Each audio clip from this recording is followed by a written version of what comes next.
বাংলাদেশের অভ্যন্তরীণ বিষয়ে ভারতের উদ্বেগের কঠোর সমালোচনা করেছেন জনপ্রিয় ইসলামী বক্তা মাওলানা ডক্টর মিজানুর রহমান আজহারী। বলেন, প্রতিবেশী বদলানো যায় না। আমরা ভারতের কাছে বন্ধুত্বে বিশ্বাসী, শত্রুতায় নয়। ভারতের দাদাগিরি ও মিথ্যা গুজব বাংলাদেশের মানুষ পছন্দ করে না। যদি গৌর গোবিন্দের রূপ নেয়, তাহলে বাংলাদেশের মানুষ হযরত শাহজালালের ভূমিকায় অবতীর্ণ হয়ে ভারতের আধিপত্যবাদ রুখে দেবে। কক্সবাজারের পেকুয়ার ঐতিহাসিক পুরাতন গুলদি ময়দানে এক মাহফিলে তিনি এ কথা বলেন।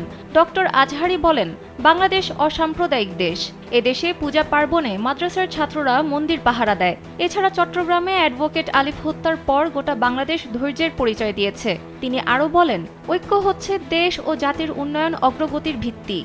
জুলাই আগস্টের ছাত্র জনতার অভ্যুত্থানের পর জাতি হিসেবে আমরা ঐক্যবদ্ধ না হলে শহীদদের রক্ত বৃথা যাবে। আমাদের প্রভু এক, আমরা এক উম্মাহ, আমরা এক উৎস থেকে এসেছি। সুতরাং ভিন্ন ভিন্ন বিভক্তি ও মতাদর্শে বিশ্বাসী হলেও দেশের স্বার্থে আমাদের এক থাকতে হবে। বাংলাদেশের বিরুদ্ধে অব্যাহত ষড়যন্ত্র জাতীয় ঐক্যের মাধ্যমে রুখে দিতে হবে।